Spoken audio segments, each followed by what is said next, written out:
아버지, 은혜를 감사드립니다. 하나님께서 우리를 사랑하셔서 독생자를 주셨고, 그 독생자가 얼마나 많은 배척을 당했어도, 저주를 당했어도 하나님은 지그시 눈을 감고 계셨습니다. 그 독생자를 죽이심으로 인하여 우리에게 하나님이 그 사랑을 확정하여 보여주셨습니다. 예수님이 이 땅에 오셔서 죽어주신 것이 확실한데, 그 죽어주심이 그냥 역사로 흘러가지 아니하고 우리 신비에 새겨지는 믿음이 되게 하여 주시옵소서. 예수님을 진정 믿고 사랑하는 사람들이 되게 하여 주시옵시고, 그 어떤 것보다 세상에 그 무엇을 준다 해도 예수님의 이름과는 바꿀 수 없는 구원임을 알게 하여 주옵소서.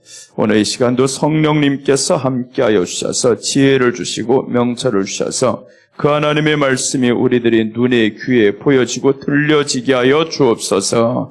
예수님의 이름으로 기도드립니다. 아멘. 할렐루야.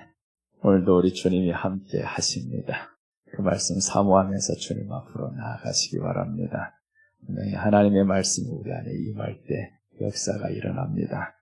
근데 문제는 보이지 않습니다. 그 역사가 보이지 않은 이 사람들이 그냥 아무 일도 일어나지 않았겠지라고 생각합니다.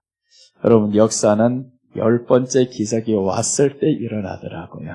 이스라엘 백성들을 하나님이 구원하실 때 봐요.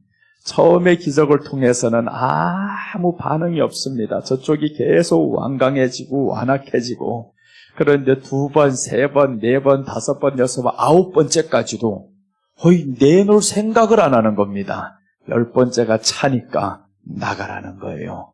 우리 안에 하나님의 말씀이 1번 듣고 2번 듣고 3번 듣고 10번 충만하게 채워지면, 그때는 우리 안에 악한 것들아, 바로가 정복하고 있는 이 악한 것들아, 나가라. 너는 거기에서 자유함을 입으라. 이렇게 우리 주님이 선포하십니다.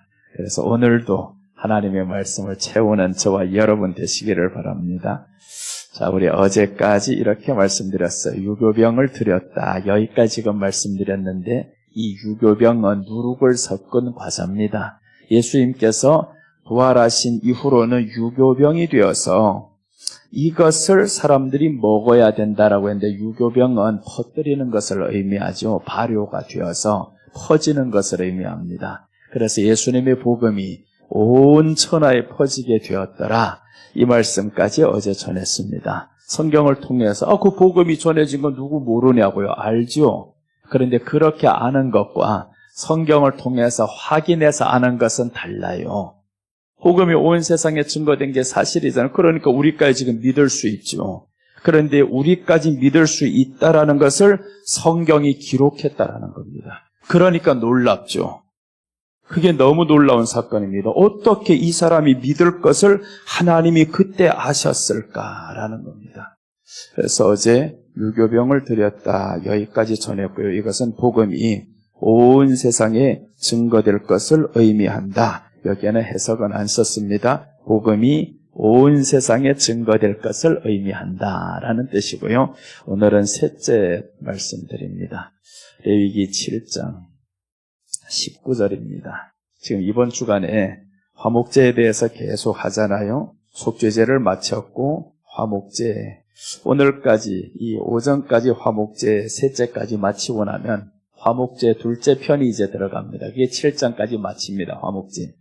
그래서 이제 보면 셋째 19절 보시면 11절에서 19절까지 화목제의 보충 설명입니다. 19절 보면 이렇게 나오죠. 그 고기가 부정한 물건에 접촉되었으면 먹지 말고 불사를 지니라. 여러분, 그 고기가 부정한 물건에 접촉되었으면 먹지 말라는 겁니다. 불살라야 된다. 그럼 오늘 이 말씀을 통해서 보겠습니다. 고기가 부정한 물건과 접촉되었으면 불사름. 여기에 셋째는 고기입니다. 고기가 부정한 물건과 접촉하면, 부정과 접촉이 되면, 접촉하면 불살라야 된다. 자, 불사름 이렇게 말씀하고 있죠. 19절에서 고기가 부정한 물건에 접촉하면 불살라야 된다. 어제 우리 말씀드렸죠. 양면성에 대해서. 이 양면성을 모르면 오늘 이 말씀이 해석이 안 됩니다. 어제 양에 대한 양면성은 말씀 안 드렸어요. 뱀에 대한 양면성을 드렸죠. 뱀이 한편으로는 예수님이고 한편으로는 사탄이다. 성경을 통해서 봤었잖아요. 근데 오늘 이 고기도 양면성입니다. 한편으로는 자 보세요. 먼저 이 고기를 설명드리기 전에 이해하기 쉽게 양을 설명드릴게요. 양은 한편으로는 우리입니다. 우리. 시편 100편 3편에 보면 너는 양이라고 말씀을 해요. 우리 한번 성경 보고 옵시다. 시편 100편 3편 보시면 3절입니다. 100편에서 3절 보시면 여호와가 우리 하나님이신 줄 너희는 알지어다. 그는 우리를 지으시니시오. 우리는 그의 것이니 그의 백성이요 그의 기르시는 양이로다. 자 보세요. 양. 우리는 그의 기르시는 양이로다 했으니까 우리가 양이라는 겁니다. 요한복음에서도 말씀하죠. 너희는 양이다. 양은 목자의 음성을 들어야 된다. 확실하죠? 그러니까 양이 우리입니다. 그 다음에 양 둘째입니다. 그 둘째 양은 또 누구냐? 예수님인 거예요. 요한복음 1장 29절 보시면 이 양은 예수님이에요. 그래서 양면성이 있다라는 겁니다. 하나는 우리, 하나는 예수님. 이렇게 이제 두 가지를 가지고 가는데 이튿날 요한이 예수께서 자기에게 나오심을 보시고 이르되 보라 세상 죄를 지고 가는 하나님의 어린 양이로다. 우리 확인을 했잖아요. 자 보세요. 요한이 지금 예수님이 자기에게 오신다라는 겁니다. 예수님을 보면서 야야야 세상 죄를 지고 가는 하나님의 어린 양이라는 거예요. 아니 예수님 보고 양이라는 겁니다. 우리가 양인데 예수님 보고 또한 양이라는 거예요. 그러니까 제물로 드려질 때는 예수님이 양이시고요. 우리가 기름을 받아야 할 때는 우리는 또 보호하심을 받아야 할 양입니다. 그러니까 두 가지를 다 가지고 있다라고 하면 이 고기에도 두 가지 양면성이 있어요. 하나는 우리고 하나는 예수님을 대표합니다. 그래서 이제 여기 다시 한번 본문으로 오면 19절에서 고기가 부정한 물건에 접촉이 되면 불살라야 한다. 그 다음에 두 번째 보면 완전히 반대되는 내용이 나옵니다. 이것은 불사르는데 뒤에 보면요. 그 고기는 깨끗한 자만 먹을 것이니 라고 하죠. 그 고기는 깨끗한 자만 먹을 것이니 이것을요. 마태복음이 없으면 이건 영영 해석이 안 됩니다. 마태복음에서 이제 한번 설명드릴게요. 그 고기가 부정한 곳에 접촉이 되면 불살랐다. 먼저는 예수님으로 설명드립니다. 예수님으로 설명드리면 이 고기가 한편으로는 예수님이고 한편으로는 우리입니다. 그래서 예수님으로 설명드리면 예수님께서 부정한 것과 접촉을 하면 죽어야 한다. 이 말씀이죠. 그런데 예수님이 이 땅에 누구를 위해서 왔다고 했어요? 의인이 아니라 죄인을 위해서 왔다. 그래서 마태복음에 보면요. 문둥병자가 찾아오고요. 소경이 찾아오고 병든 자들이 다 찾아올 때 예수님께서 손을 대시며라고 합니다. 부정한 자에게 손을 댄다라는 게 접촉이라는 것은 손을 댐을 의미하죠. 손을 대시며 소경이 왔는데 눈에 손을 대시며 침을 바르시며 이런 말씀을 하죠. 그리고 이제 한 여인이 와서 혈루증 여인이 예수님의 어디에다 손을 댔대요? 옷가에라도 손을 대면 고침받음을 믿는다는 옷가에라도 손을 대면 그럼 이 부정한 자가 이 고기에 예수님께 손을 댔다라는 겁니다. 접촉이 되었죠. 이 접촉이 되면 고기는 불살라야 된다. 죽어야 된다라는 겁니다. 죽어야 된다. 그래서 예수님께서 이 부정한 자들과 다 접촉합니다. 가서 접촉을 해서 내가 너희들이 나는 거룩한데 이 거룩이 부정과 닿으니까 그러니까 이제 예수님이 불살라야 된다라는 것은 죽음을 의미하죠. 이렇게 죄인들을 위해서 예수님께서 죽어주시는 모습을 의미합니다. 마태복음에서 그래서 보면 다 접촉에 대해서 많이 나옵니다. 문둥병자들 왔을 때도 보면 예수님이 저에게 손을 대시며라고 합니다. 손을 대시며 문둥병자는 구약에서 손을 댈 뿐만 아니라요, 가까이 와서도 안 됩니다. 성에 들어와서도 안 됩니다.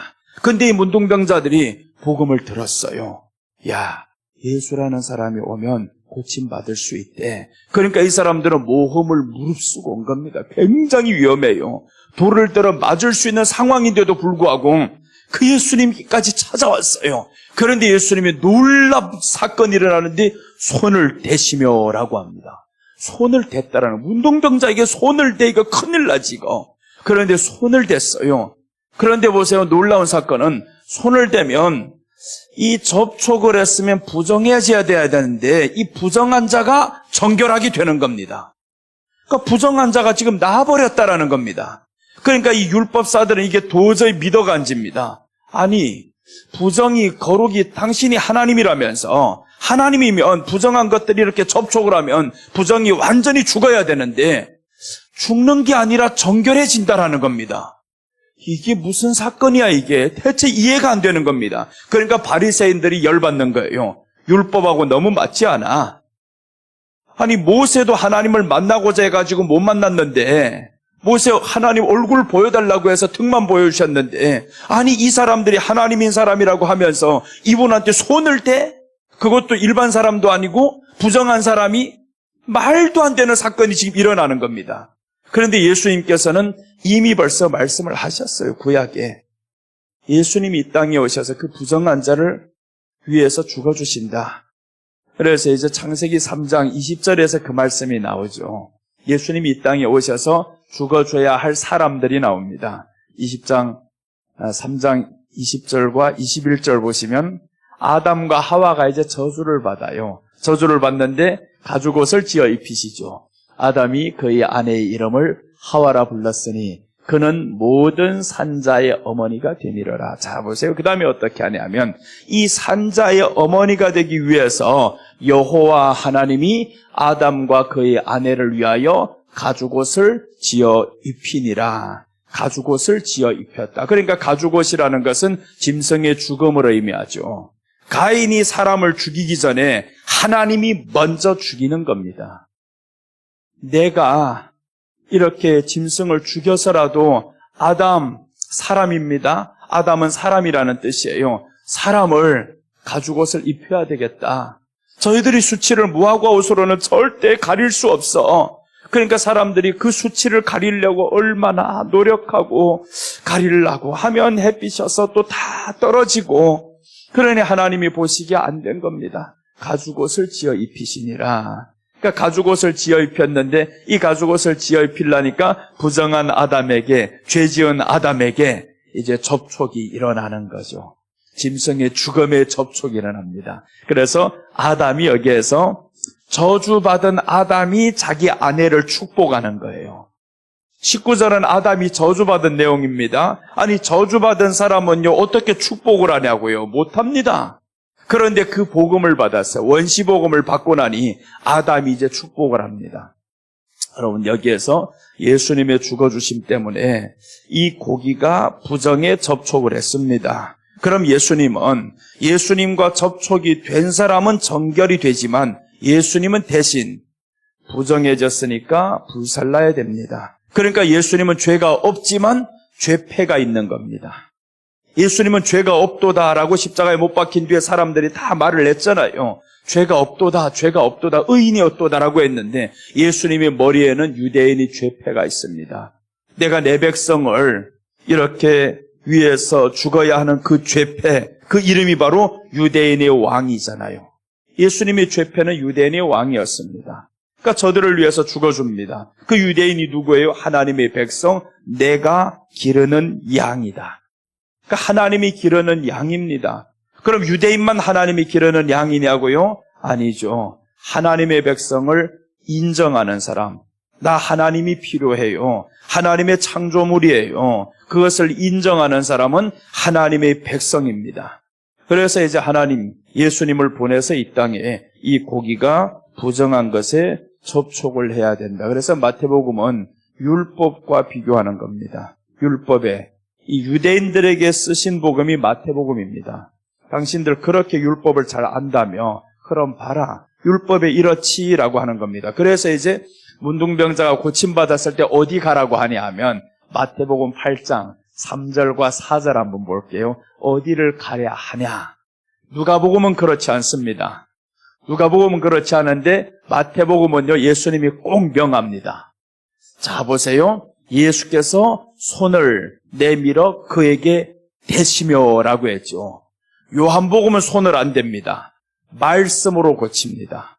그냥 말씀으로 고쳐버립니다. 그건 왜 그러냐면 말씀이 하나님이라고 시작을 했었잖아요. 그러니까 관점이 다릅니다. 말씀이 하나님이라고 1장 1절에 시작을 하니까 말씀으로 고치는 겁니다. 그냥 소경을 만났을 때 손을 안 대면 말씀으로 고쳐, 이렇게. 말씀으로 물로 포도주가 되게 만들고 다 말씀으로 하십니다. 그런데 마태복음에는 이 첫 번째 기적입니다. 8장 1절에서 4절이 첫 번째 기적. 이 첫 번째 기적이 지금 손을 대시며 하는데 가장 사람들 생각 속에 문둥병은 저주받은 병. 이것은 하나님만이 해결할 수 있는 병. 아무도 능히 해결할 수 없습니다. 성 밖에 살아야 하는 병. 가족과 떨어져서 홀로 죽을 때까지 그렇게 살아야 하는 병. 이런 병 아무도 해결할 수 없는데 이 병자가 그 문둥병을 감추고 성 안으로 들어왔어요. 예수님께 왔단 말이에요, 지금. 근데 예수님이 놀라운 사건은 손을 댄다라는 겁니다. 손을 대시며. 그럼 유대인들은 이렇게 말하겠죠. 당신이 하나님이면 거룩이 부정을 닿으면요, 부정은 죽어야 됩니다. 당장에 죽어요. 하나님이라며. 그런데 죽지도 않았어요. 그러니까 이 사람들 이렇게 말하죠. 당신 하나님 아니야. 하나님이라면 저 부정한 자가 죽어야 돼. 근데 왜 안 죽었어? 그 다음 둘째입니다. 놀라운 사건이 일어났어요. 이해 안 되는 사건이. 하나님은 아닌데 이상하게 문둥병이 고침받은 거예요. 이게 뭐야? 그래서 사람들이 놀라버렸습니다. 이분이 하나님은 아닌 거. 그래서 사람들이 뭐라 하고 고백을 하냐면 선지자다라고 하는 거예요. 선지자다. 야, 일반 사람은 아니다, 이거. 문둥병자를 접했는데 어떻게 고침받아, 이거. 그러니까 일반 사람은 아니다. 이렇게 사람들에게 소문이 나기 시작한 거죠, 예수님이. 그래서 손을 여기서 예수님 보시면 손을 대시며 그에게, 자, 손을 내밀어 그에게 대시면은 구약으로 말하면 고기가 부정한 것에 접촉되었으면 불살라야 한다. 그러니까 예수님은 저에게 손을 대는 순간 내가 죽음으로 너를 고친다라는 겁니다. 네가 지금 이렇게 낫게 되는 것은 나의 죽음이다. 네가 이렇게 살게 된, 그러니까 이 사람에게 이제 명합니다. 자, 보세요. 이제 놀라운 사건이 일어나죠? 이럴 때 내가 원하노니 깨끗함을 받으라 하시니 즉시 그의 나병이 깨끗하여진지라. 와, 깜짝 놀랍니다. 아니, 나병이 깨끗해지다니요. 수천 년 동안 이 사람들 지금까지 지켜보면서 이런 소리 들어본 적이 없습니다. 나병이 손을 댔는데 깨끗해졌다고? 이건 하나님만이 할 수 있는 일입니다. 사람이 할 수 없는 일. 그러니까 유대인들이 그때 당시 이것을 보면서 따를 수밖에 없어요. 이런 것을 누가 봤냐 하면 제자들이 보는 겁니다. 그래서 제자들이 16장에, 마태복음 16장에 와서는 뭐라고 고백하냐면 사람들이 나를 누구라 하냐니까 선지자라고 합니다. 세례 요한이라고 합니다. 이렇게 말하죠. 처음부터 일반 사람은 아닙니다. 선지자, 세례 요한, 엘리야. 굉장히 유명한 사람들만 다 가져다 꼽잖아요. 그런데 예수님은 말합니다. 너희가 나를 누구라 하느냐. 너희는. 그랬더니 이 사람들이 하는 말이 정확히 봤죠. 이 모든 모습을 다 봤잖아요. 그러니까 주는 그리스도시요 살아계신 하나님의 아들입니다. 이 고백이 나오는 겁니다. 그러니까 이 고백이 어디에서 왔냐 하면 자기들이 보았던 그 지식에서 나온 겁니다. 확실히 보았어요. 성경을 통해서 보니까 이런 내용들 이 사람들이 알고 있단 말이에요. 이 유대인들이니까 너무 잘 압니다. 제자들이 이런 내용. 접촉하면 안 되는데 그런데 어떻게 접촉을 해요? 근데 놀라운 사건이 깨끗하여진지라라고 합니다. 하나님이 접촉하면 죽어야 되는데 죽지도 않고 깨끗해졌어요. 그 다음에 예수님이 이제 명하죠. 4절 보시면, 자, 4절로 넘기겠습니다. 마태복음 8장 4절입니다. 이제 보면 예수님이 저들에게 이렇게 고침받은 사람이 있어요. 뭐라고 하냐면 제사장에게 레위기 말고요. 마태복음 8장 4절입니다. 이렇게 원고를 안 주고 하니까 얼마나 어렵겠어요, 저희가. 뭐가 나올지 대체 알 수가 없어요. 나 정신 안 차리면 이거 되지 않아, 이거. 나도 이런 말이 나올 줄 몰라요. 그냥 가다 보니까 이렇게 연결하다 보니까 갑니다. 자, 그럼 보세요. 예수께서 이러시되 삼가 아무에게도 이러지 말고. 자, 아무에게도 이러지 말라는 것은 왜 이러지 말라냐면 너 하나만 지금 알고 있지. 아니야, 너만 알아서는 안 돼.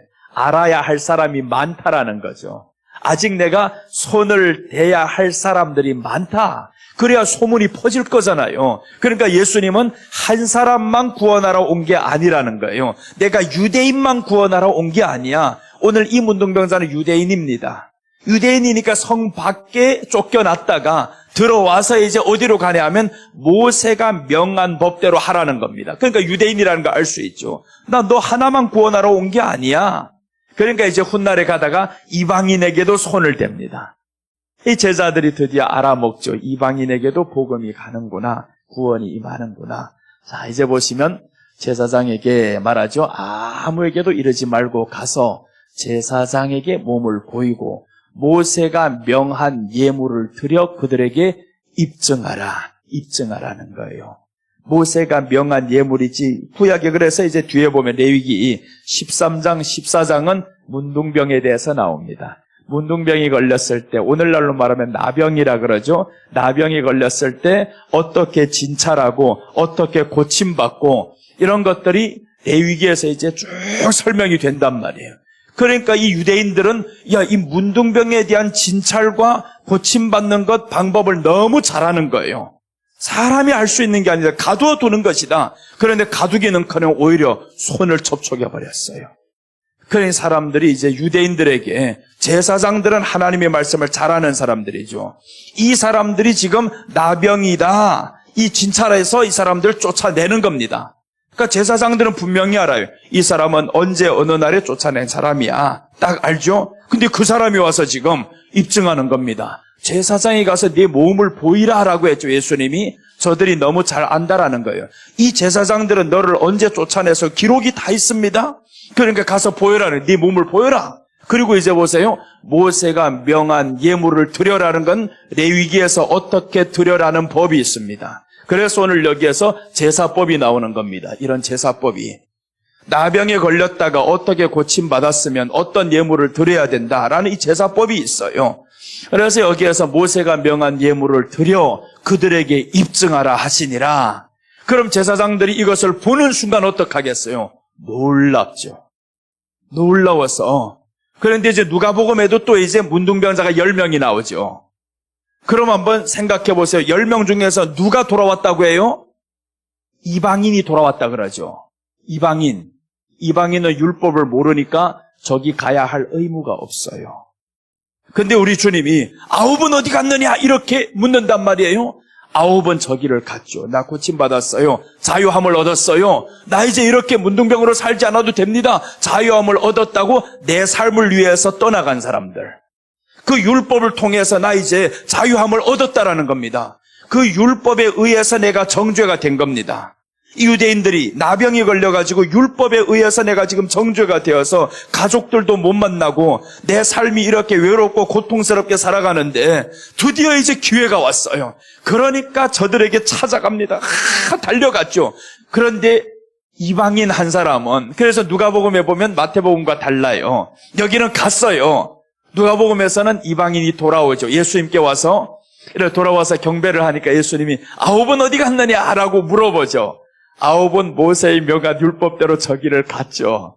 자기가 입증하려고 이제 내 삶을 살아보려고 자유함을 얻었잖아요. 너무 좋잖아요. 그래서 우리가 중요한 것은 율법이 주는 그 자유로 인해서 예수님을 떠나면 안 되잖아요. 그 율법을 통해서, 율법은 몽학선생이라고 말합니다. 몽학선생인데 이 몽학선생이 너로 하여금 예수님께로 인도하는 것이 율법인데, 근데 그 율법이 예수님을 멀어지게 만들었어요. 이 사람들에게 있어서는.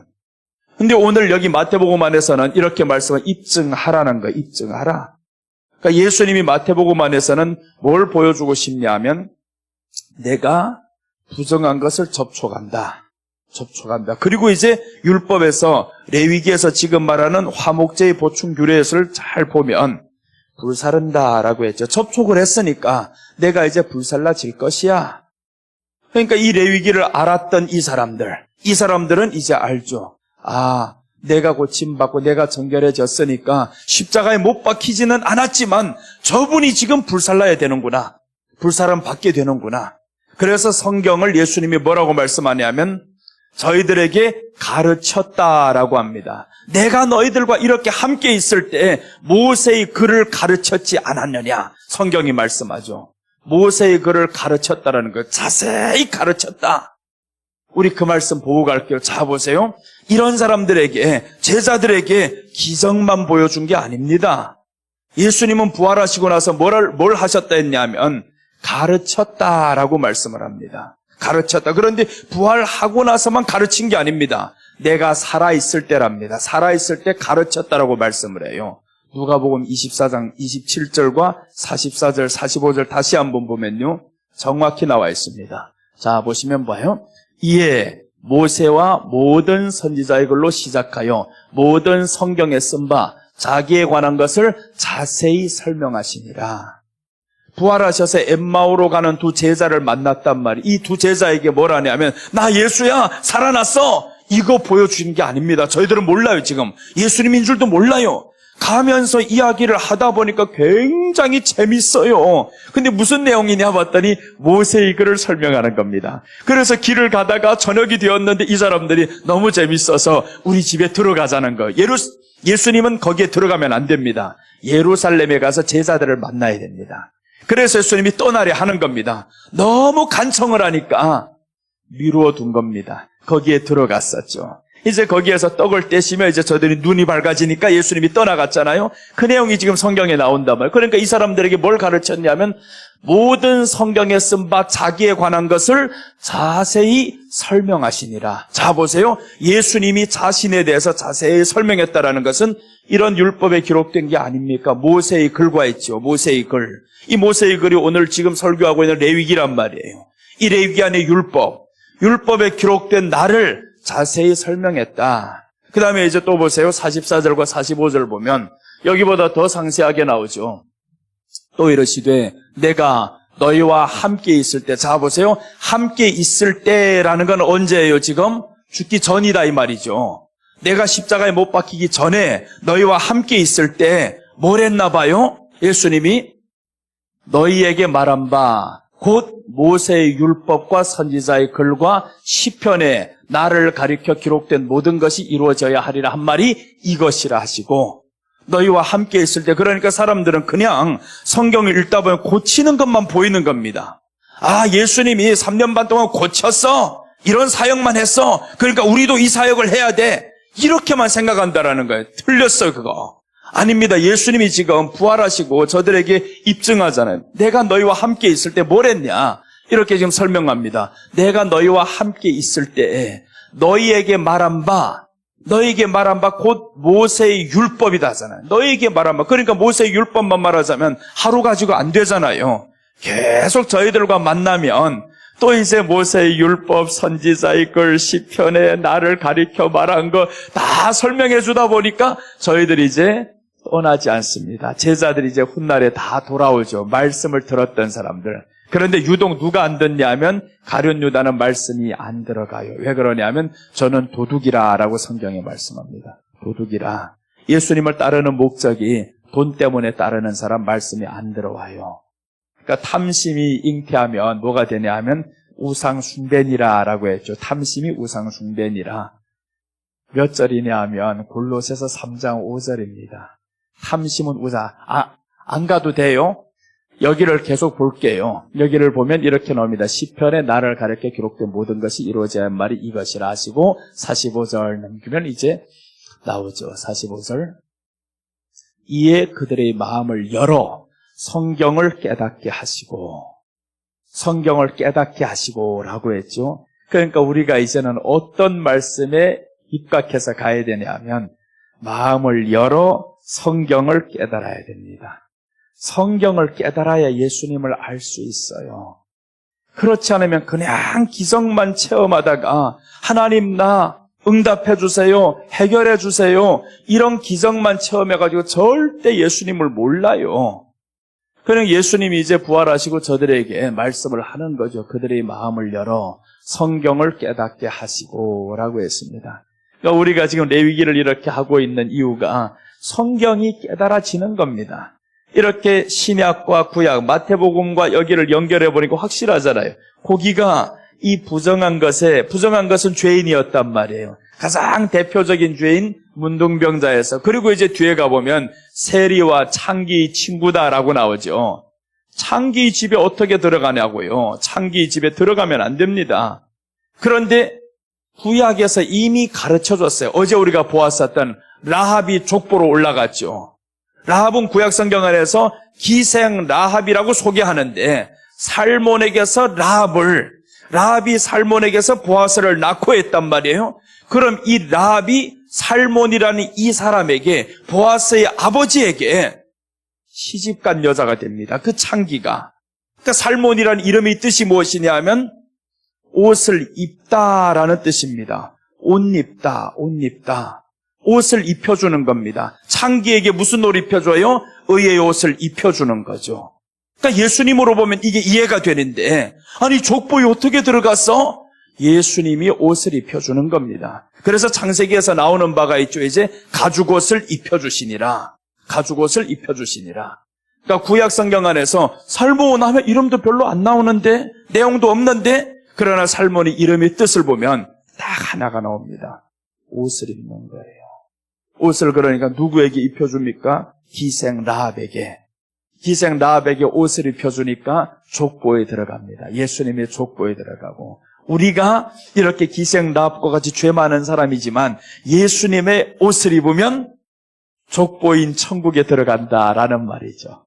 그것을 구약 통해서 그러니까 우리가 이 성경을 깨달으면 오늘 여기서 말씀하죠. 마음을 열어 성경을 깨닫게 하시고 여러분 그래서 우리가 성경은 마음을 열기만 하면 깨달아집니다. 마음을 열어야 되는 거예요. 그래서 성경이 마지막엔 계속 그 말씀하죠. 계시록에 와서는 마지막 때 7교회를 향해서 다 말씀하는데 귀 있는 자는 성령이 교회들에게 하시는 말씀을 들을지어다. 그 귀 있다라는 게 뭐예요? 이 식으로 말하면 마음을 여는 자가 하나님의 말씀을 깨닫게 될 것이다. 들을 수 있을 것이다. 그런 말씀입니다. 우리가 마음을 열면 하나님의 말씀이 들리는데 안 열어 이거. 무조건 나오면 비판하려고 한단 말이에요. 그러니까 이게 문제가 되죠. 비판은요 다 듣고 틀렸으면 비판해야 됩니다. 분명히 그래야 됩니다. 다 들어보고 성경에 이런 말이 아니야. 잘못 전했어. 그럼 비판받아야 됩니다. 그럼 나도 회개를 해야 됩니다. 잘못된 것 있으면 회개해야지 당장. 그래서 전에 한번 잘못 전하고 회개했어요. 잘못 전할 수도 있단 말이에요. 오해를 하고 혹시 이제 해석을 해야 되는데 잘못할 때도 있습니다. 성경 장절이 여기인데 다른 데에 말할 수도 있어요. 그럼 누군가가 가르쳐주면 고맙죠. 그런 사람이. 절대 상처 안 받습니다. 누군가가 훗날에 내가 잘못된 거 이야기하면 받아들일게요. 정말 그렇게 갈 수 있어요. 오늘 성경이 말씀한단 말이에요. 그들의 마음을 열어. 우리가 마음을 열어서 이러면 성령님이 우리 안에 깨닫게 하신다라는 거예요. 지금은 어떻게 깨닫게 합니까? 성령님이 우리에게 깨닫게 하시는 거죠. 그러니까 마음을 열면 성령이 귀 있는 자들에게, 귀 있는 자는 성령이 교회들에게 하시는 말씀을 들을지어다. 그럼 그 교회가 누구겠어요? 우리죠. 성령이 교회들에게 하시는 말씀. 여러분 그래서 지금 하는 설교를 사람의 소리로 듣지 말고 성령이 교회들에게 하시는 말씀으로 들으면 된다라는 겁니다. 지금 만약에 내 간증을 한다면 들을 필요가 없습니다. 의미가 없어요. 아유 내가 언제부터 개처해가지고 시작했었고요. 어디에서 살다가 이렇게 질병도 나았고요. 이런 소리는 필요 없어요. 그런 거 걸러내도 됩니다. 그런데 지금 뭐라고 했냐면 성경을 설명하고 있잖아요. 성경을 설명하는 거 우리가 눈으로 지금 확인하는 겁니다. 직접 읽고 보는 거잖아요. 그러니까 우리가 이 말씀을 이제 믿고 나가야 되죠. 오늘 고의가 부정한 것에 접촉하면 이렇게 불사른다. 예수님이 불살라치는 겁니다. 그 다음에 이제 둘째 보겠습니다. 여기에서 이 고기가 이제는 예수님으로 지금 설명했어요. 이런 접촉이 신약에 보면 마태복음에 어마어마하게 많아요. 다 찾자면 지난달에 다 했어요 이거. 지난번에는 여기까지 이렇게 깊이는 안 들어갔었지만 지난번에 와서 여기를 다 했단 말이에요. 그러니까 이제 두 번째 보시면 이 고기는 두 번째는 우리가 되는 겁니다. 자, 보시면 이 고기를 먹은 자입니다.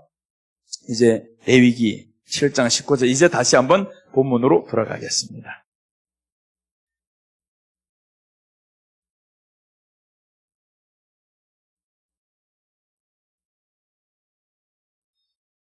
자, 이제 고기 먹은 자입니다. 자, 보시면 뒤에 이렇게 나오죠. 앞부분은 지금 불살라야 된다라고 했습니다. 그런데 뒤에는 그 고기는 깨끗한 자만 먹을 것이니 라고 했습니다. 그 고기는 깨끗한 자만 먹을 것이니. 아니, 이 고기를 처음에는 부정한 자가 접촉만 해도, 이 고기가 부정한 것에 접촉만 해도 불살아버리는데 깨끗한 자가 어디 있냐고요. 깨끗한 자가 어디 있어서 이 고기를 깨끗한 자가 먹어요. 근데 여러분, 우리가 어떻게 깨끗함을 얻어요? 우리 행위로 얻는 것이 아니라 성경은 뭐라고 말씀하냐면 너희가 믿음으로 의롭게 되나니라고 했죠. 그래서 성경이 로마서 1장 17절에서 나오는 말씀이 오직 의인은 믿음으로 살 것이니라 라고 하는 겁니다. 오직 의인은 믿음으로 산다. 이 말씀을 지금 발견한 거예요. 자, 복음에는 하나님의 의가 나타나서 믿음으로 믿음에 이르게 하나니 기록된 바 오직 의인은 믿음으로 말미암아 살리라 함과 같으니라. 그러니까 여기에서 의인이라는 것은 깨끗한 자라는 것은 믿는 사람을 의미합니다. 구원받은 사람. 이 구원받은 사람은 뭘 해야 되냐 이제? 이 구원받은 사람은 고기를 먹어야 한다. 그 말씀이죠. 이 구원받은 고기는 이 고기를 이제 먹을 수 있는 사람이 있는데 깨끗한 자는 먹을 수 있다라는 게 깨끗한 자. 그러니까 우리가 지금 깨끗한 자는 아닙니다. 어떻게 해서 깨끗함을 입었냐 하면 예수님을 믿음으로 의인이 된 겁니다. 그러니까 이런 사람은 이제 뭘 해야 되나? 그 고기를 먹어야 돼요. 그 고기가 누가? 예수님이죠. 이제 예수님의 말씀을 먹는 겁니다. 그래서 예수님이 십자가에 못 박히기 첫날 밤에 이런 행사를 하는 겁니다. 떡을 떼어주면서 이것은 내 살이다라고 하는 거죠. 떡을 떼어주면서 내 살이다. 그러니까 이제 예수님의 말씀을 먹는 것이 성찬식이 그냥 떡 먹는 게 아닙니다. 이 성찬식이라는 것은 예수님을 먹는데 어떻게 먹냐고요. 그러니까 요즘의 사람들 이렇게 말합니다. 성찬식을 계속 해야 돼. 만날 때마다 해야 돼. 이 초보들아, 맞긴 맞아요. 하면 좋아요. 안 하는 것보다 낫지. 그런데 뜻을 알고 하자라는 거예요. 뜻도 모르고 성찬식만 자꾸 하면 뭐랍니까? 그 성찬식의 취지는 뭐냐 하면 떡을 먹는 것이 내가 예수님의 살을 먹는 것이다. 그 살이 무엇이냐? 말씀이라는 거죠. 오늘 여기서 고기라는 것은 예수님을 예표한다라고 했잖아요. 이 예수님을 지금 먹는 겁니다. 어떻게 먹냐? 말씀이 우리 안에 먹는 겁니다. 그래서 요한복음 1장 1절에서 시작하는 바가 말씀부터 시작합니다. 그 말씀은 곧 하나님이시라라고 시작하는 거예요. 그러니까 이 말씀을 먹는 방법에 대해서 요한복음은 설명하는 거죠. 태초에 말씀이 계시니라. 이 말씀이 하나님과 함께 계셔서 이 말씀은 곧 하나님이시니라. 하나님이시니라. 이 말씀이 하나님이니까 예수님이 이제 나를 먹는 방법이 바로 말씀을 먹는 것이야. 그 먹고 산다라는 것은 깨닫는 것이야 라고 하는 겁니다. 그래서 이제 누가복음에서 말씀했죠. 마음을 열어 깨닫게 하시니. 깨닫게 하시니까 이 마음에 그때부터는 감동이 일어나요. 이 마음에 말씀이 깨달아야 감동이 있는데 그것을 성경이 또 그렇게 말합니다. 내 말이 아닌 거예요. 미리 성경에 거 나는 지금 다음 절에 나올 것을 미리 말해서 그렇지.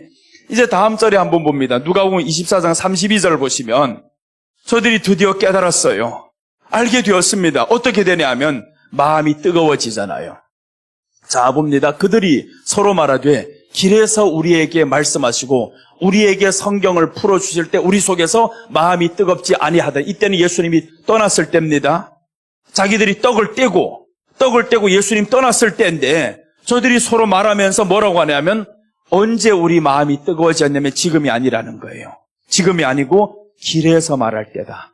저 길에서 성경을 풀어주실 때 그때 우리 마음이 뜨거워졌다는 반응이 늦은 사람들이죠. 불이 떨어졌는데 지금은 안 뜨겁고 3시간 뒤에 와가지고 뜨거워 하는 사람들이 있어요.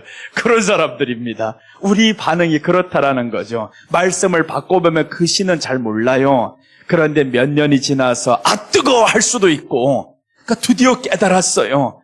그때였구나. 그래서 이 사람들이 그들이 서로 말하되 길에서 우리에게 말씀하시고 우리에게 성경을 풀어주실 때 우리 속에서 마음이 뜨겁지 아니하더냐. 여러분 그래서 우리가 성령의 충만은요, 어디에서 강한 뜨거움이 온다, 이런 거, 몸이 진동된다, 그런 것 가지고 하지만 나타나는 현상입니다. 그건 그냥 이렇게도 나타나고 저렇게도 나타나는데 가장 성경적인 것은 마음이 뜨거워지는데 성경을 풀어주실 때, 이 성경이 깨달아질 때, 그 깨달음이 올 때 우리 마음이 뜨거워지지 않아요? 그럼 강팍한 거죠. 반대로 말하면. 강팍하다. 그럼 어떻게 해야 됩니까? 강팍하면 부드럽게 만들어야 되죠. 이 마음을 부드럽게 만들어야 됩니다. 그래서 바울을 통해서 10번 때리는 거예요. 너 안 놔? 안 놔? 안 놔? 계속 때리다 보니까 결국에 다 나가라. 그렇게 말씀하잖아요. 그러니까 우리가 강팍하면 자신만 손해입니다. 빨리 말씀이 이 안에 탁 심겨져가지고 들어오면 되는데, 근데 말씀이 들어왔어요. 그래서 이제 성경에서 4가지 밭이 나오잖아요. 길가에 뿌려진 밭이 나오죠. 돌밭이 나오고 가시밭이 나오고. 왜 그래요? 길가를 설명하잖아요. 길가에 뿌려졌는데 와, 이건 길이 보니까 여기에 너무 좋아, 탁 떨어졌는데 잘 자라는 것 같아요. 근데 해가 비치니까 바로 죽더라라고 하죠. 말씀이 우리 안에 딱 들어왔는데 누군가가 핍박을 하는 겁니다. 그게 아니야, 가지마. 바로 멈추는 사람들, 이런 사람들이 있잖아요. 말씀을 받았어요. 돌밭이 또 나오잖아요. 돌밭이 있는데 여기 들어갈 때는 너무 좋았습니다. 근데 아래에 딱 간 거예요. 강팍한 사람들이다. 이 마음이 강팍한 사람들은 받을 때는 좋게 받았는데 안에 심겨지지를 못합니다. 그래서 오늘 우리가 하나님 말씀 받을 때 이 마음이 부드러워요. 그래서 성경이 가시밭은 세상의 재리와 염려라고 말씀하죠. 이 가시밭은 들어가기는 잘 들어가는데 다 받는 것 같은데 삶이 못 나와요. 이 안에 세상의 욕심이 너무 많거든요. 돈에 대한 욕심, 염려, 이런 것들이 많다 보니까 믿기는 믿는데 예수님을 향한 생명이 못 나온다라는 겁니다. 그리고 이제 나오는 것은 이 옥토가 나오죠. 좋은 밭이 나오죠. 좋은 밭은 딱 들어가니까 바로 토양이 좋아서 이 계속 들어가는데 열매를 맺는다라는 거예요. 우리 안에 하나님의 말씀이 임하면 열매를 맺게 되어 있어요. 열매를 못 맺는 것은 아직은 여기 고기가, 이게 지금 고기를 제대로 먹고 깨끗한 자가 돼야 되는데, 믿음이 있어야 되는데, 예수님을 통해서 의가 돼야 되는데 그 의가 된 것을 모른다라는 겁니다. 그래서 첫날에 시작할 때 말씀드렸죠. 믿음이라는 것은 무엇이냐? 이 믿음은 예수님과의 결혼이다라는 겁니다. 그럼 결혼한 사람이 이제 해야 될 것은 사랑이다라는 거죠. 결혼만 해놓고 사랑만 안 하면 뭐랍니까? 어제부터 그제부터 지금 아주 세상을 떠들썩하게 하는 이런 뉴스가 하나 있어요. 영화배우 정우성 씨가 지금 혼외자가 나타났잖아요. 그것 때문에 뉴스가 떠들썩하고 난리가 났더라고요. 내가 양육비 댈게 한단 말이에요. 그 돈만 되면 다냐, 또 이렇게 사람들이 말한단 말이에요. 아니잖아요. 그런 것처럼 우리 결혼이 그렇다라는 거예요.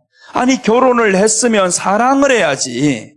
우리 예수님과는 결혼이다라고 성경이 말씀합니다. 예수님과는 결혼이다. 내가 너희를 중매로 예수 그리스도께, 한 남편이 예수 그리스도께 소개하려고 한다. 성경 적고 싶으면 적어요. 고린도후서 11장 2절입니다. 찾지는 말아요. 다 했던 거니까 지금. 또다시 찾으면 반복이 되니까 지금 유튜브로 듣고 있는 사람들, 아유, 목사님 저거 첫날에 했던 건데 또 나오래 할까봐 그래요. 그래서 지금 오늘은 첫날이 없었던 사람이 있으니까 그렇게 이제 한 남편인 그리스도께 중매하려고 한다라는 겁니다. 그러니까 우리를 예수님 믿게 하는 것은, 예수님이 우리 남편이면 우리 신부, 중매라는 것은 뭐예요? 결혼이잖아요. 그럼 결혼한 이 상태인데 그 남편을 사랑해야지. 근데 그 남편이 우리 앞에 없거든요. 눈에 안 보여요.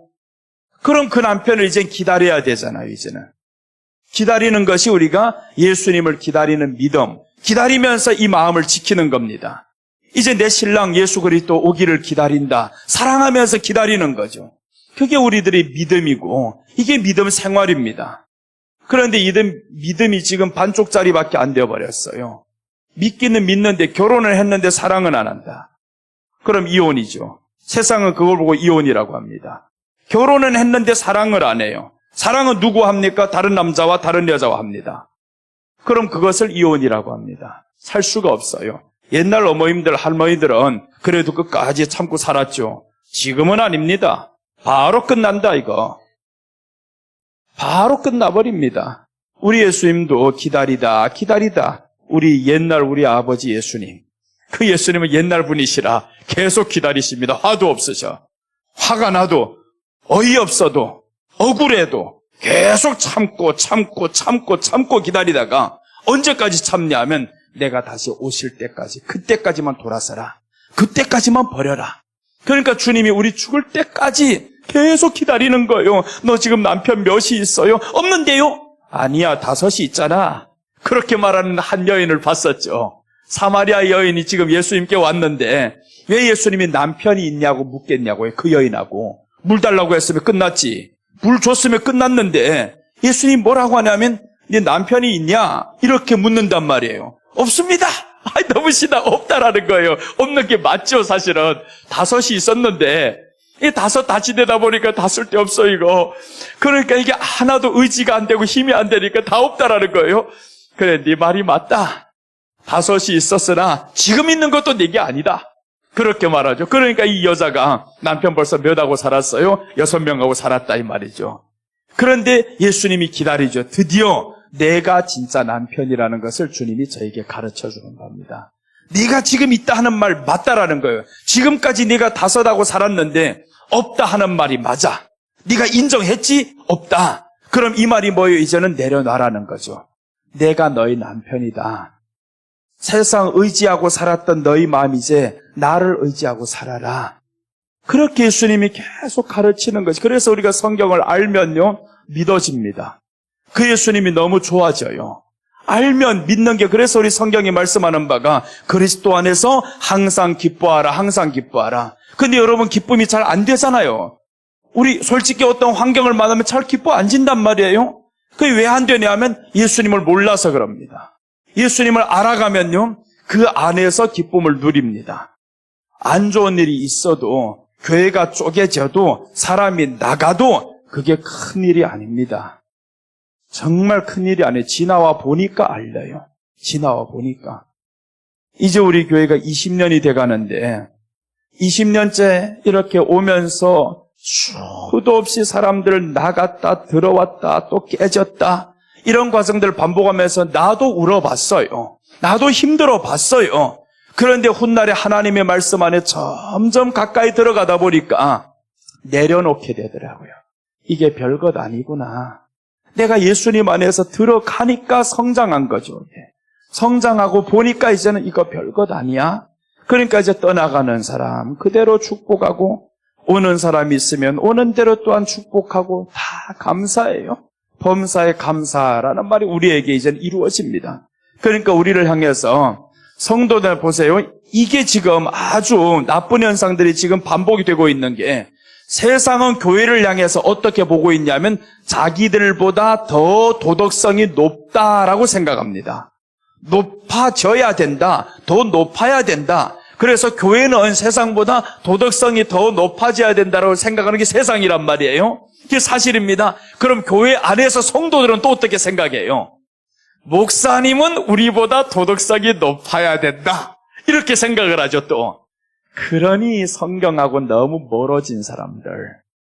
성경은요 목사만 도덕성이 높고 목사만 예수님 사랑해야 되는 게 아닙니다.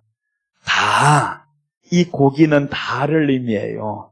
여기에서 구원받은 자, 예수님을 믿는 모든 자, 다 이 고기를 먹어야 한다. 목사만 먹고 변하는 게 아니다라는 거죠. 그래서 이제 그 고기는 깨끗한 자만 먹을 것이니 그 깨끗이 바로 믿음으로 의롭게 된 사람은 다 먹어야 한다. 다 먹어야 한다. 왜 저 목사만 믿음으로 의롭게 됐다고 생각하냐? 그게 아니라는 거죠. 그러니까 이 고기는 깨끗한 자는 다 먹을 수 있다. 다 먹을 수 있다. 계속 먹어야 한다라는 이 말씀을 하는 겁니다. 여러분 그래서 우리가 이제는 목사님에 대한 기대를 키우지 말아요. 내가 예수님 안에서 어떻게 하면 이 믿음으로 말씀을 더 먹을까? 여러분 목사님을 키우는 방법이 오직 하나밖에 없습니다. 내가 크면 목사님이 크게 돼 있어요. 내가 크면. 반대로 목사님이 너무 커버리면 성도들 끌어가지고 키우면 그렇게 가면요 따라가는 아이들이 힘듭니다. 어른이 앞에서 뛰는데 애가 뒤에서 같이 뛰어봐요. 얼마나 지치겠어, 힘들지. 그러니까 이제 비슷하게 커가면 앞에서 달려가는 사람이 힘들어요. 목사님을 그렇게 힘들게 하면 얼마나 좋아요. 스트레스 주면서 힘들게 하지 말고 괜히 이것 보고 저것 보고 막 꼬투리 잡고 회의합시다 이런 것 가지고 힘들게 하지 말고 우리가 말씀 사모함으로 이제 우리가 장성한 모습으로 가면, 그럼요, 목사님이 말씀 사모하면서 연구하면서 배우면서 갈 수밖에 없습니다. 성도가 다 커가는데, 우리 자식들이 이렇게 다 커가는데 내가 여전히 자식보다 작게 있으면 그럼 그 자식들 어떡하겠어요? 출가하지. 안 그렇겠습니까? 먹을 게 있어야 있지. 그러니까 나가는 거예요. 그럼 이 성도들을 다 잡고 있으려면 어떻게 해야 되냐 하면 말씀으로 키워가야 되는데 프로그램으로 한단 말이에요. 그런 문제가 되죠. 이제 그건 생명이 아니라는 겁니다. 교회 당만 키우는 거지.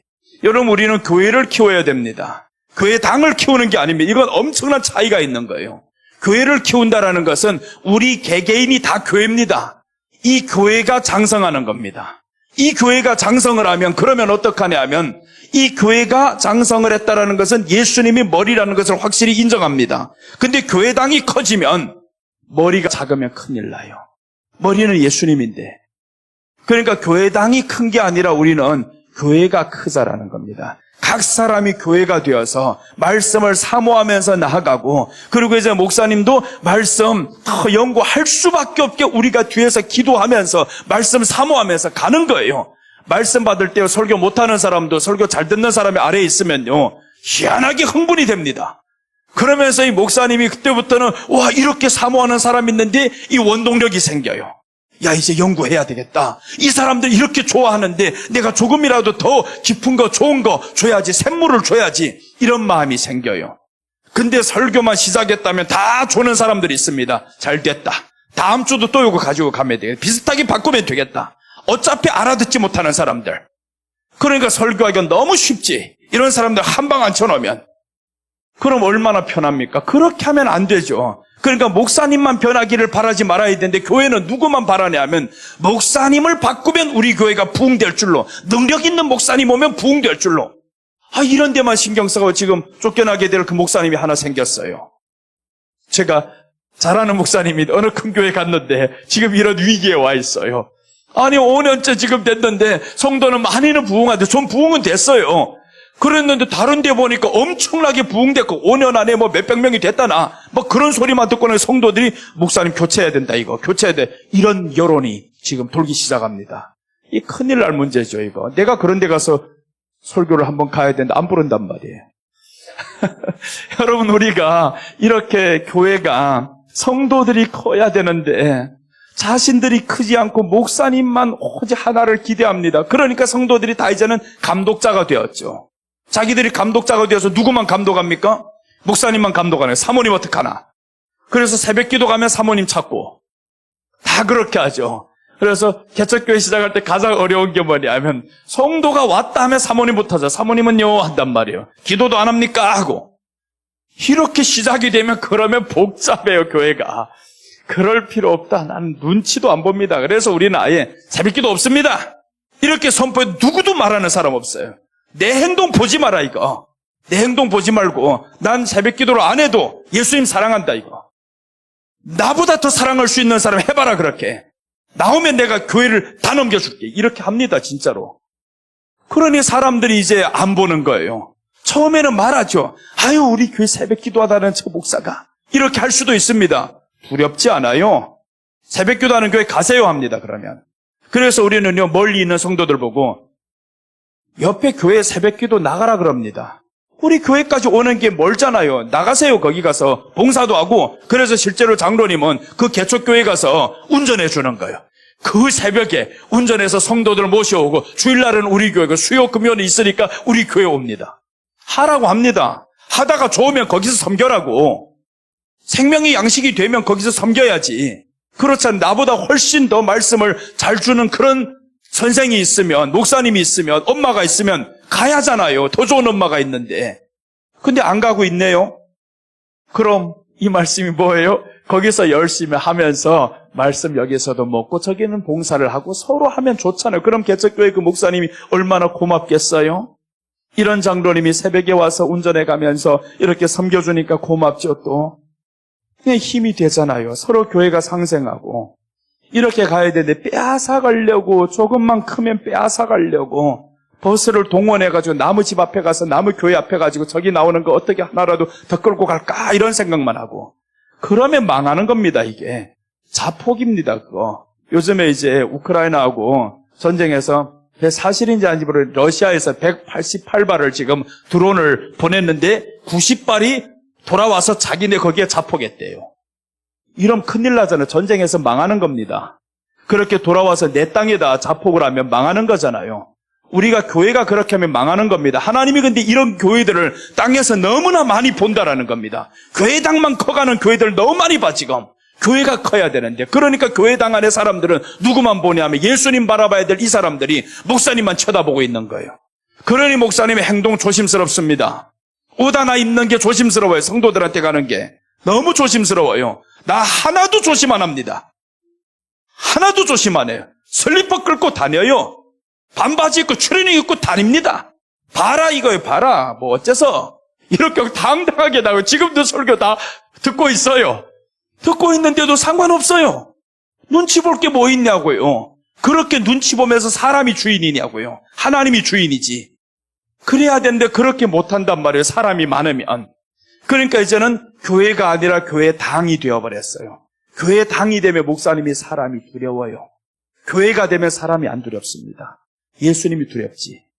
여러분, 우리가 성도가 계시면, 목사님이 계시면 성도님들은 교회에서 말씀만 사모하시고 목사님 행동 보지 마세요.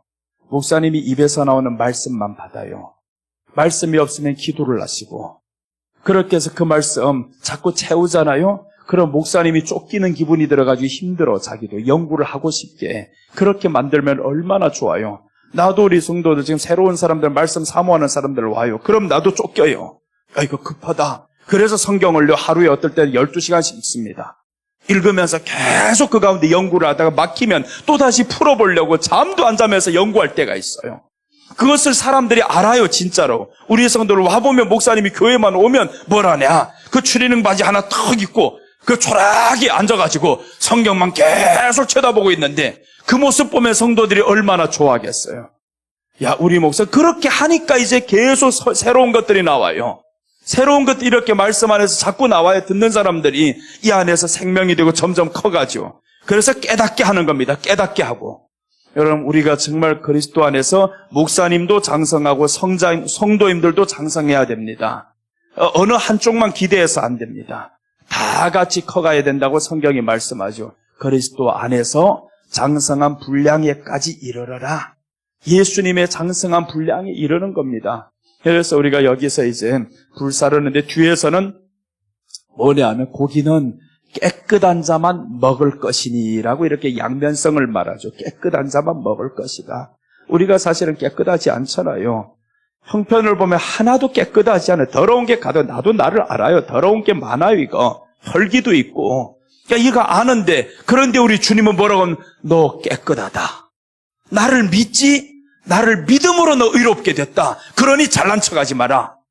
그러는 거죠. 우리 주님이 이 안에서 내가 깨끗하게 된 것은 나의 의 때문이 아니라 주님이 의라고 했단 말이에요. 나의 의 때문에 되었으면 잘난 척할 수도 있죠. 근데 내게는 아무런 의의가 없어. 아무리 돌아봐도 난 지금도 이렇게 죄가 많은데 그런데 우리 주님은 너 깨끗한 고기다. 정결한 사람이다. 깨끗한 자다. 그러니까 고기를 먹어라. 그러니까 구원받은 사람들 이제 해야 되는 게 뭐겠어요? 말씀을 먹어야 된다는 겁니다.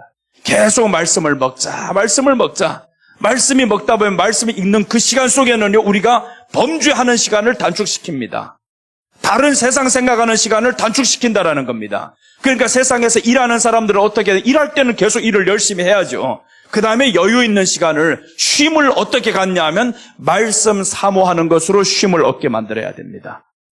어디에 가서 영화 한 편 때리고 나면 아이고 쉬자 이런 게 아니고, 그러니까 그렇게 쉴 수도 있죠. 운동이나 하며 헬스나 하면서 그렇게 쉬는 사람도 물론 있지만, 그러나 이제 하나님 말씀을 사모하면서 내 심령에 쉼을 얻자. 이렇게 하면서 말씀이 채워지면 그럼 이런 사람들이 회사에서도 얼마나 말씀 안에서 더 사모하다 보니까 이런 사람을 하나님이 높여주시는 겁니다. 로마서 6장 1절 한번 보겠습니다.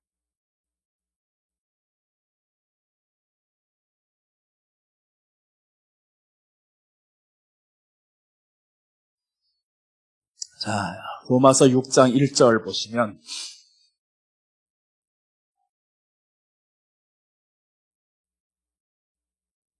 다음에 볼 성경 구절을 뭘지 로마서 6장 1절은 잘 안 나와요. 그럼 우리가 성경을 찾아서 같이 읽읍시다. 로마서 6장 1절 한번 봅니다.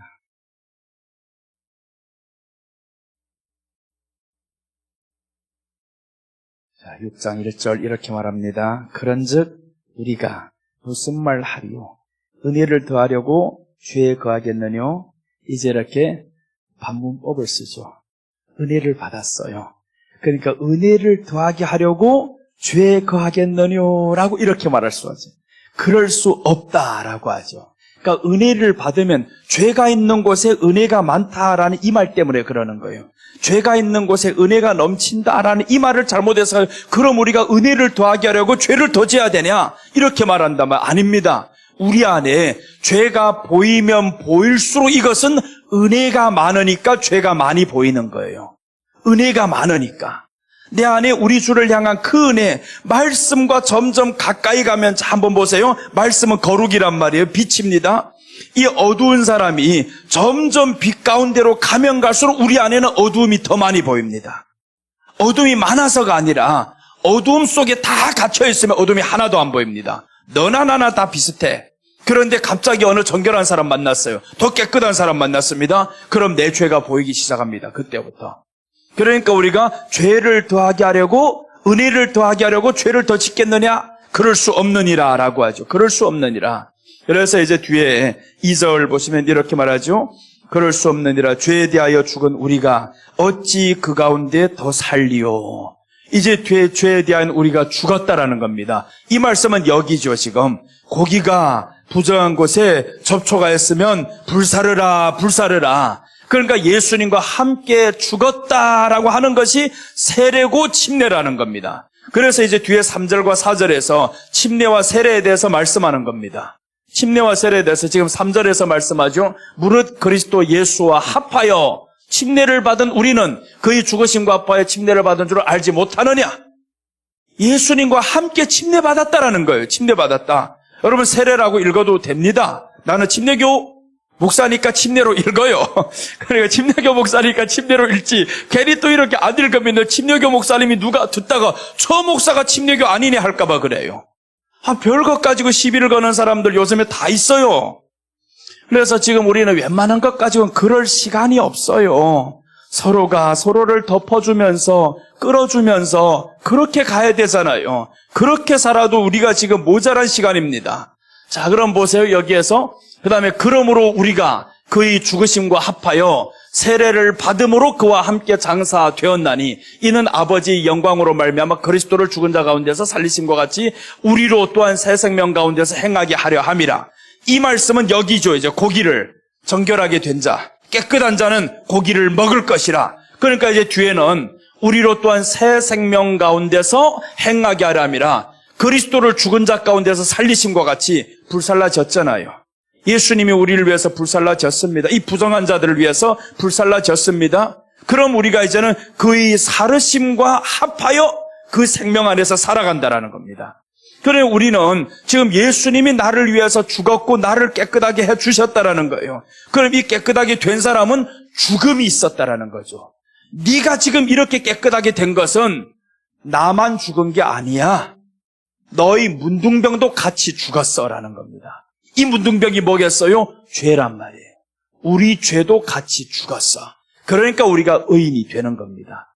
그런데 죄의 열매들이 계속 나와요. 그것을 우리는 회개라고 합니다.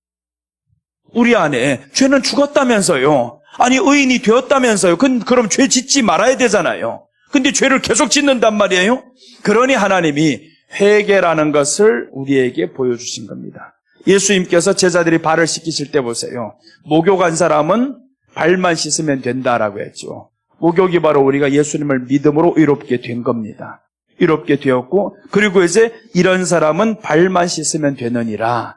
이제 발이 우리가 자범죄를 의미하는 여기에서 속죄죄죠. 자범죄.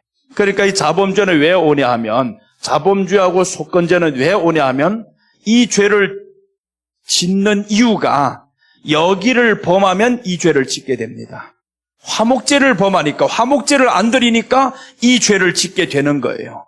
화목제를 드렸으면 이 자범죄, 속건죄 안 짓습니다. 그러니까 이제 이 속죄제 뭔지 이제 알고 싶으면 월요일 날 저녁부터 했던 설교를 다시 들어봐야 알아요. 여기 이 죄를 안 짓고 싶으면 이것만 행하면 이 뒤에 죄는 지을 일도 없고 이것 때문에 우리는 제사 드릴 일이 없습니다. 회개할 일이 없다라는 거죠. 그러니까 우리가 예수님 안에 살아가면 회개가 아니라 그의 살으심으로 함께 살아가니까 성경에서 항상 기뻐하라는 거예요. 쉬지 말고 기도하고 범사에 감사하라. 이렇게 됩니다. 회개가 아닙니다. 그때부터는. 그때는 회개가 아니고 예수님 안에서 살아가는 겁니다. 살아가는데 뭔 회개예요.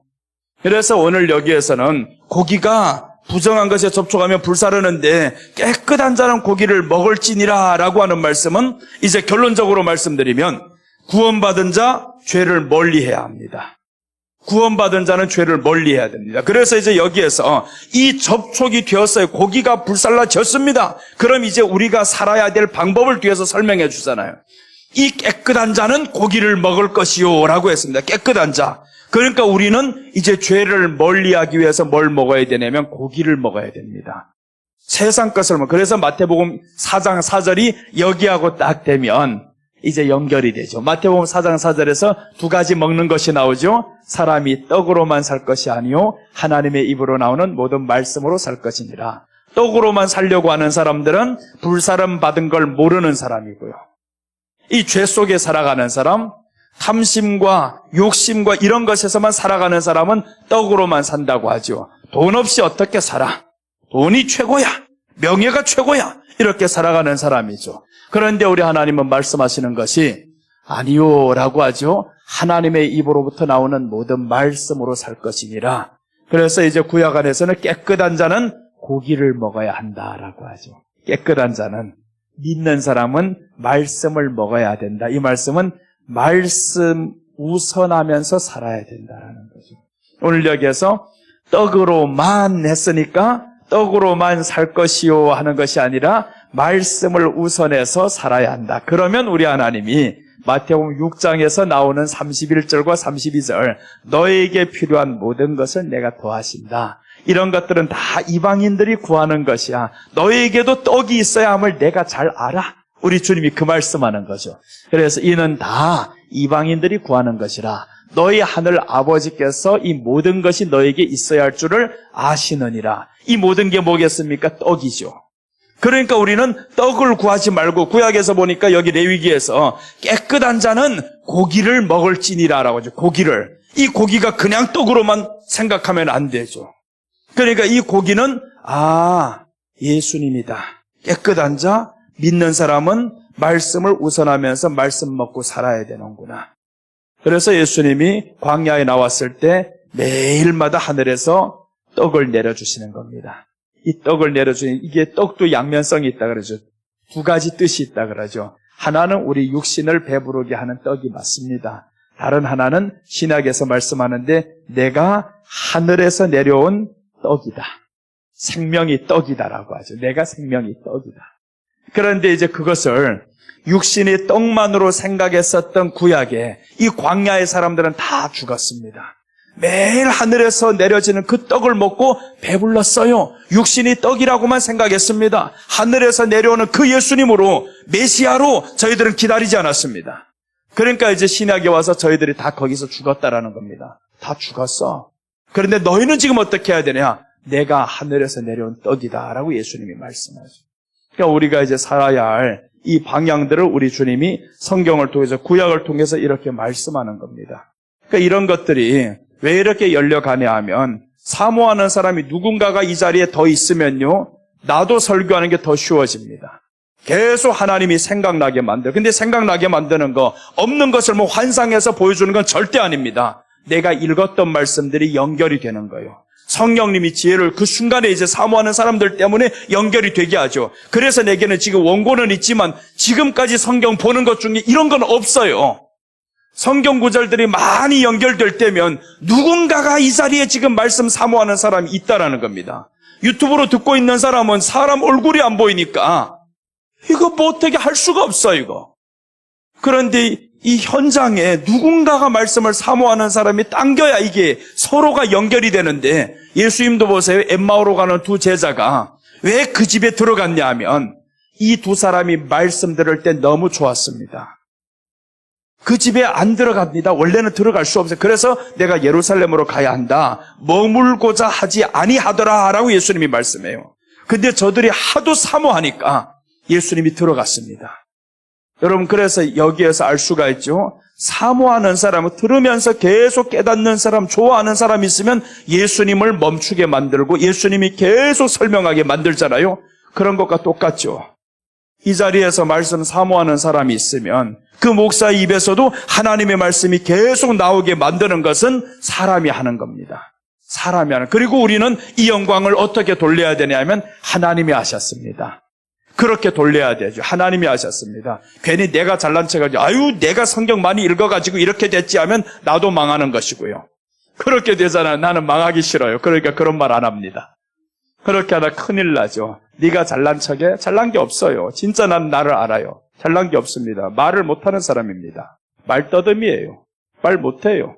평소는 진짜 말을 못합니다. 그러니 상담도 안 해요. 말 못하는데 뭘 상담을 해요. 평소는 그런데 설교만 하면 하나님이 이렇게 말씀이 생각나고 누구도 나를 내가 말떠듬이라 하는데 안 믿는 사람들이 있어요. 왜 안 믿냐고.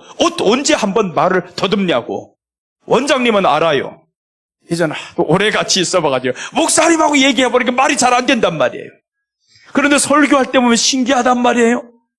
그러니까 우리가 하나님 말씀 안에서 푹 빠져버리면 나의 약점과 단점을 잊게 됩니다. 우리가 예수님 안에서 세상도 마찬가지예요. 질병 속에서 잊게 만드는 거예요. 그러니까 자꾸 있다 보면요, 나는 그런 사람인 줄로 알아요. 여러분 한번 보세요. 아픔이 지금 있는데, 질병이 있죠. 이 질병이 있는데 이 질병보다 더 좋은 거 발견했어요. 그럼 그것 때문에 좋다 보니까 이게 잠깐 지금 잊혀진 겁니다. 잊혀지다 보니까 오늘 그 순간은 멈췄죠. 지금 멈췄는데 이 기쁨이 내일 또 더한 겁니다. 또 더 좋아, 더 좋아, 더 좋아 하다 보니까 이게 이틀을 멈췄어요. 그러니까 모르고 살았단 말이에요. 3일, 4일, 5일, 6일, 7일 이렇게 자꾸 모르고 살다 보면 나는 병이 없는 사람이다. 이렇게 되는 거예요. 내가 설교를 자꾸 이렇게 하다 보니까 말을 안 더듬잖아요. 안 더듬으니까 나는 어떻게 생각하냐면 말 더듬는 사람이라는 걸 잊어버리게 됩니다. 여기에 서면서 말이 자꾸 잘 되니까 나는 어떤 말에서 안 돼 이게 없어지는 거죠. 그러니까 자신을 잊고 삽니다. 이렇게. 그래서 우리가 잊는다라는 것은 내가 예수님 안에 살아가면 죄의 과거를 잊혀지는 겁니다. 죄에 대한 삶이 그때부터 멈춰지잖아요. 예수님 안에서 그래서 오늘 레위기 방금 전에 봤었던 로마서 6장 4절에서 예수님이 우리 안에 함께 죽었으면 그 안에서 함께 살아간다라고 했죠. 내가 예수님 안에서 살다 보면 이 육신 속에 살아가던 이 모든 것들이 그때부터 멈춰진다라는 겁니다. 방향이 전환이 됐으니까 여기가 멈춰지니까 회개할 게 없어요. 너무 기쁘니까. 이렇게 자꾸 가다 보면 한 번, 두 번, 세 번, 네 번 가다 보면 그때부터는 죄와는 점점 멀어지죠. 우리 안에서. 그래서 죄를 이기는 방법은 회개는 다 그러잖아요. 방향이 전환이라고 하죠. 근데 방향이 전환을 어떻게 할 거냐고요.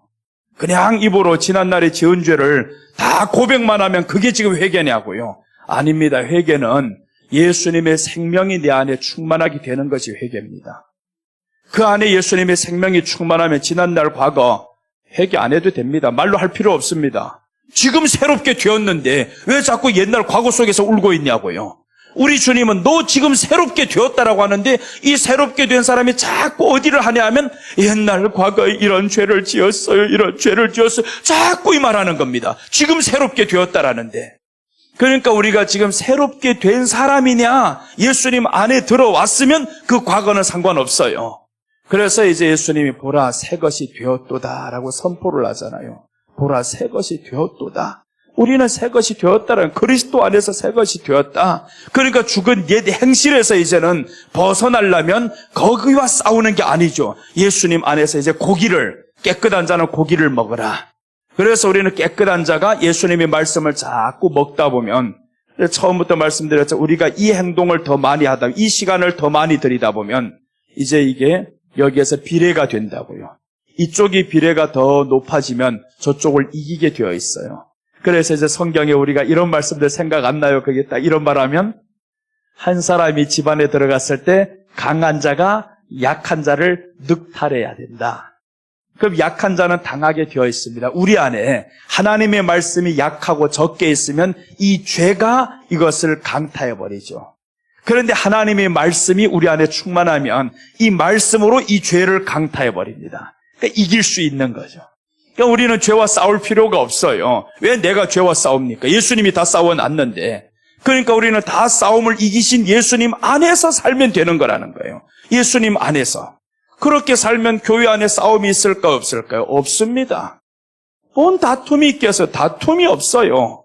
그러니까 교회가 이게 지금 교회의 모습이어야 되는데 교회만 갔다 하면 누구한테 상처받았다 그러고 이게 교회 당이지 교회입니까 그거? 그러니까 이런 모습들을 박사 내버려야 되는데 그 박사 못 내버리면 그럼 결국에 그 돌이 결국엔 누구한테 오냐면 목사님께 날아옵니다.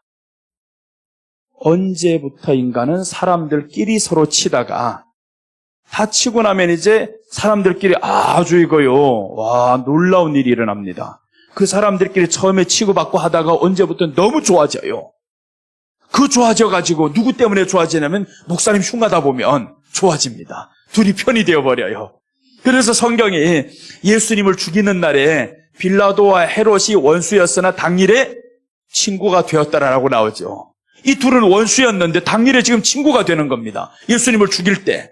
그러니까 교회 안에서 누군가를 흉할 때 공통의 대상입니다. 이 사람도 이 사람을 흉하고 이 사람도 똑같은 목표를 가지고 말하다 보면 왼수가 그때부터는 친해지는 겁니다. 어제까지는 상처받은 사람이었는데 갑자기 친해져 버려가지고 그때부터 이런 사람들 당을 짓게 만들죠. 점점 더 그렇게 되면 그러면 누구를 공격하여 목사님을 공격하면 떼놔야 되잖아요. 그런 사람들.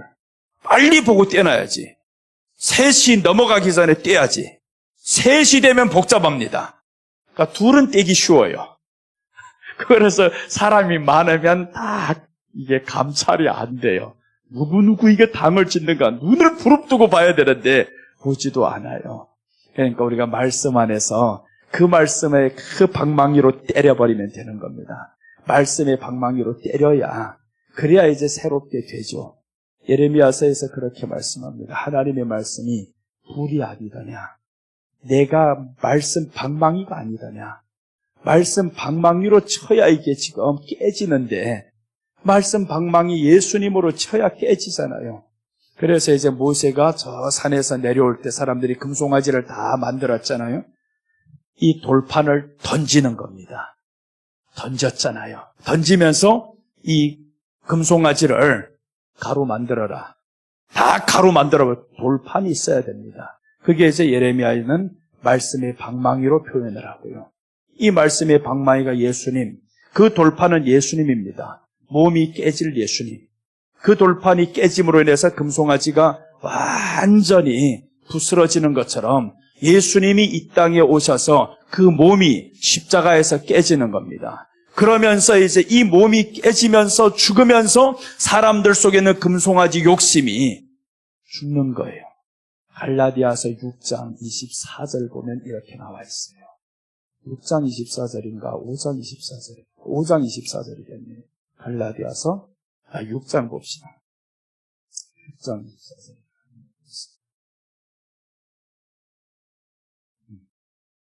5장 24절이네.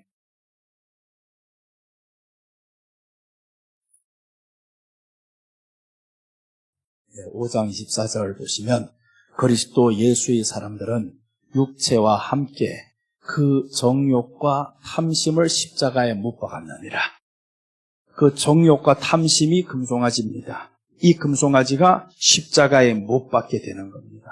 예수님이 십자가가 이미 지셨기 때문에 우리가 이 안에 속해 있던 금송아지들을 십자가에 못 박아서 가루가 되게 만드는 거죠. 그리고 그 가루를 구약에서 보면 마시게 만들잖아요. 그 물을. 괴롭더라. 우리가 탐심이 되었던 것 다시 생각해 보니까 너무 괴롭더라.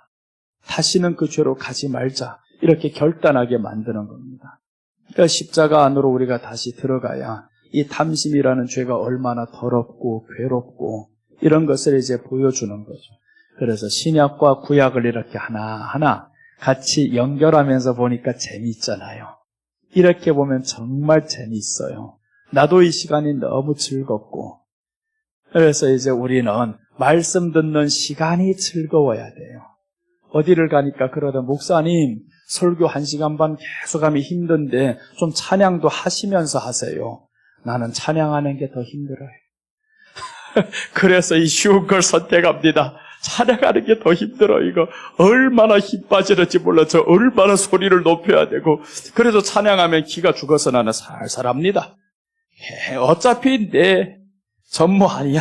나는 이제 뒤에 가서 설교에 거기에 힘을 쏟을 것이야. 이게 좋으니까. 그러니 누군 자꾸 나보고 찬양을 좀 하면서 목사님 좀 쉬엄쉬엄 하래요. 찬양이 설교보다 더 어려우니까 그걸 안 하지. 그게 내게 장기였으면, 더 잘하는 거였으면 그쪽으로 끌고 가지. 그거 못하겠단 말이에요. 나 혼자는 할 수 있는데 같이 하다 보면 이상하게 충만이 꺼져간다 이거. 그래 됩니다. 그러니까 그걸 안 할 뿐인 거예요. 안 할 뿐. 그래서 는 1시간 반 내내 설교하면요 시간이 금방 가는데 찬송은 1시간 반 절대 못합니다.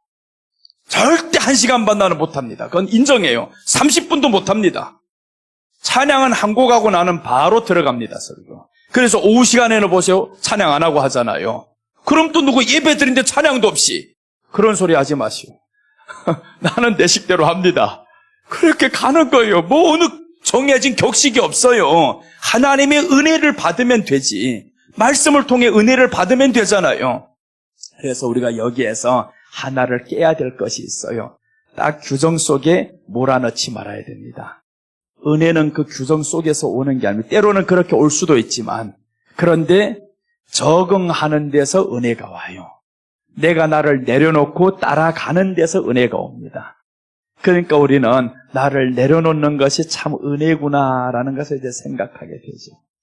자, 오늘 여기까지 지금 하다가 이거 맞춰야 지금 7장이랑 못 맞춰. 아직 화목제가 2편이 있는데 지금 1편 못 맞춰서 이제 오후에 여기를 그럼 다 마치고 2편으로 이제 들어가겠습니다. 화목제를 지금 이건 보충규례예요. 진짜 화목제는 3장에서 끝났어요 벌써. 3장에서 끝났었고 오늘 7장은 보충규례입니다. 그러니까 화목제가 얼마나 중요하면 3장에서 설명이 되고 또 7장에 와서 보충으로 또 설명하겠냐고요. 속죄제, 번제 다 보충규례 6장부터는 보충해서 또 설명하면 보충 설명입니다. 그러니까 이 하나로 마치는 게 아닙니다. 또 보충 설명하고 보충 설명하고 이렇게 해서 성경이 계속 이어갑니다. 하나님이 우리를 향한 관심사가 어딘지 알 수가 있죠. 이 5대 제사가 우리를 향한 관심사예요. 이 예수님의 일생입니다. 여기는 예수님의 일생을 이렇게 우리에게 또 한 번 가르쳐. 그래서 이제 7대 절기가 이스라엘 백성들이 1500년 동안 매년마다 드려야 되는 겁니다. 예수님의 일생을 생각하면서 살게 만들고 그 7대 절기 안에서 이 제사를 드리는 겁니다. 6월절부터 시작해서 장막절까지 절기를 지키는 게 아닙니다. 그 절기가 무엇을 위해서 있냐면 여기를 위해서 있습니다. 7대 절기 안에서는 이 제사들을 드리면서 하나님 앞에 나아가는 거예요. 그래서 절기 안에 제사가 없으면 절기는 의미가 없습니다. 그래서 이제 북이스라엘이 망하는 겁니다. 제사장들을 다 쫓아내버렸잖아요. 그러니까 제사장들 쫓아내버리니까 절기는 지키는데 제사 드리는 법을 몰라요. 아무나 평민들 이제 훗날에 열왕기 상하 이런 쪽으로 설교하면 거기까지 가자면 언제 갈지는 모르겠어요. 지금 거기까지 가면 기가 막힙니다. 정말 이스라엘 백성들 하나님이 얼마나 기다려주는데 이 예배를 얼마나 처참하게 짓밟아 놓고 그래도 하나님이 여로보암을 버리기 싫어서 계속 기다립니다. 여로보암 버린 자가 아닙니다. 너 지금 이 장군으로서 왕에게 가야 할 백성들을 10지파를 몰아서 갔단 말이에요. 그런데도 하나님은 책망을 안 해요. 너도 여호와 율법을 지키면 다윗이 받았던 그 복을 받을 수 있어 라고 말을 해주는 거예요. 근데 여로보암이 그렇게 안 살아서 문제죠. 금송아지를 짓고 제사장들을 내쫓고, 제사장들 왜 쫓기겠어요? 왕에게 가서 직고했거든요. 왕이시여 이러시면 안 됩니다. 이렇게 제사를 드리면 안 됩니다. 그러니까 이 왕이 쫓아버리는 겁니다. 제사장들 다 쫓겨나서 결국에 남유다로 다 와버립니다. 그러니까 남유다가 이제 말씀이 충만하게 되죠. 그래서 르호보암이 악할지라도 하나님이 말씀이 충만한 사람들 모였기에 3년 동안 복을 주셨습니다. 세상이 아무리 악해도 말씀을 사모하는 사람들 많아지면 하나님이 멸하지 않으십니다. 기도하겠습니다. 예수님 감사합니다. 오늘도 지켜주셔서 감사하고 이 시간도 말씀을 사모하시는 하나님의 사람들을 보내주셔서 감사합니다. 또한 그 말씀 안에서 서로가 은혜 받게 하셔서 감사하고 종이 또한 그 말씀 더 알게 되어서 주님 앞에 감사합니다. 예수님 이제 우리 오후 시간을 기대하며 다시 한번 그 말씀 사모하며 나아가야겠는데 성령님께서 더욱 지켜주시옵소서. 예수님의 이름으로 기도드립니다. 아멘.